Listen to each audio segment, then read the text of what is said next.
एक बार एक हॉस्पिटल में एक स्टडी की गई 100 से भी ज़्यादा ऐसे लोगों पर जो मरने के बहुत ही करीब थे, जो लगभग मरने ही वाले थे, यानी कि वो लोग अपनी ज़िंदगी के सबसे आखिरी समय से गुजर रहे थे। तो जब उनसे पूछा गया कि तुम्हें तुम्हारी ज़िंदगी में सबसे बड़ा पछतावा किस चीज़ का है, तो उनमें से जो कॉमन आंसर निकल करके आया वो ये था कि ज़िंदगी में उन्हें उन कामों का पछतावा नहीं है जो उन्होंने किए, बल्कि ज़िंदगी में उन्हें सबसे बड़ा पछतावा उन कामों का है जो उन्होंने नहीं किए। कई बार अपने अंदर के डर की वजह से, तो कई बार लोग क्या कहेंगे इस डर की वजह से रिस्क लिया ही नहीं। उनका कहना है कि अगर रिस्क लेकर हम फेल हो जाते तो इतना पछतावा नहीं होता जितना पछतावा रिस्क ना लेने का होता है। ये था उनमें से ज़्यादातर का जवाब। इस वीडियो को आगे बढ़ाने से पहले मैं आपके साथ एक कहानी शेयर करता हूँ, सुनना ज़रूर, बहुत ही अच्छी कहानी है। एक बार एक बहुत बड़े नेता की मौत हो जाती है। उसकी जो पत्नी होती है वो 2 साल पहले ही गुजर चुकी होती है। उसकी पत्नी को स्वर्ग की प्राप्ति होती है और उस नेता को भी स्वर्ग ही मिलता है, क्योंकि उसके जो कर्म थे वो बहुत अच्छे थे। उसकी पत्नी उसका स्वागत करने के लिए स्वर्ग में तैयार ही थी।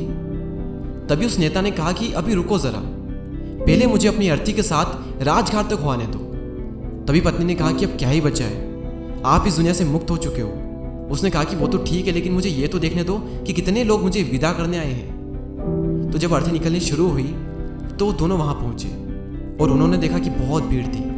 न्यूज़पेपर में, अखबार में खबर छपी थी, कई सारे कैमरामैन वहाँ पर थे, टीवी में भी न्यूज़ थी, फूल सजाए गए, आगे पीछे तोपें थी, सैनिक चल रहे थे, मिलिट्री के ट्रक पर अर्थी निकल रही थी। और ये सब देखकर वो नेता गदगद उठा। उसकी पत्नी ने पूछा कि इतना खुश क्यों हो रहे हो, तुम्हारी अर्थी निकल रही है, बारात नहीं। तो इस बात का उस नेता ने जो जवाब दिया, ध्यान से सुनना आप। वो बोला कि अगर मुझे पहले पता होता ना कि मेरे मरने पर इतनी भीड़ आएगी तो मैं कब का मर चुका होता। इंसान जीता ही तो इसलिए है कि उसके मरने पर इतनी भीड़ आ सके। आप भी किसी दिन चले जाओगे इस दुनिया से, लेकिन सवाल यह है कि आपके मरने पर कितने लोग आएंगे और मरने के बाद भी कितने लोग आपको याद करेंगे और कितने दिनों तक याद करेंगे, कितने सालों तक आप इस दुनिया में याद किए जाओगे। दुनिया में करोड़ों लोग जन्म लेते हैं और करोड़ों मर जाते हैं, कोई याद नहीं करता उन्हें। और क्यों करें, याद रखने लायक कुछ करेंगे तो याद करेंगे ना।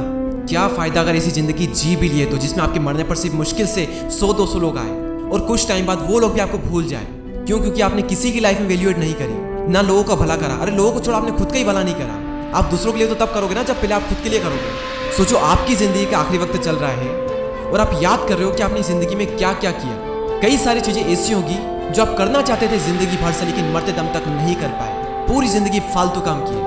कई सारी ऐसी चीजें थी जो करना चाहते थे, लेकिन कर लेंगे में ही जिंदगी गुजर गई। लोग सोचते रह जाते कि मैं ये कर लूंगा तो मैं खुश हो जाऊंगा, ये हो जाएगा तो मैं खुश हो जाऊंगा, बस ये और हो जाए तो मैं जिंदगी खुल करके जीऊंगा, ये हो जाए वो हो जाए। और ये करते करते मरने का वक्त आ चुका है। अब क्या कहोगे कि मरने के बाद खुश रहूंगा? कहीं आपको भी अपने आखिरी वक्त में ऐसा ना कहना पड़े कि काश मुझे थोड़ा टाइम और मिल जाए तो मैं ये कर लूं। अभी है ना टाइम, तो करो ना जो करना चाहते हो, खुल कर जियो, हर पल में जियो, दिल खोल कर करो जो करने का मन करता है। दुख किसकी जिंदगी में नहीं है। कुछ लोग होते हैं जो कि जिंदगी भर उन्हीं दुखों का रोना रोते रहते हैं, और कुछ लोग ऐसे होते हैं जो उन्हीं दुखों को अपनी ताकत बनाकर अपनी जिंदगी में वो मुकाम हासिल करते हैं जो आपके लिए मरते दम तक एक सपना रह जाता है। तो खुली आंखों से सो मत, जिंदा रहकर भी एक जिंदा लाश मत बनो। जागो और जिंदा हो तो एक जिंदा इंसान बनकर रहो, और कुछ ऐसा करो कि आपके मरने पर कम से कम 1000 लोग तो आए और मरने के बाद भी लोग आपको याद करें। आपकी आने वाली जिंदगी के लिए बेस्ट ऑफ लक।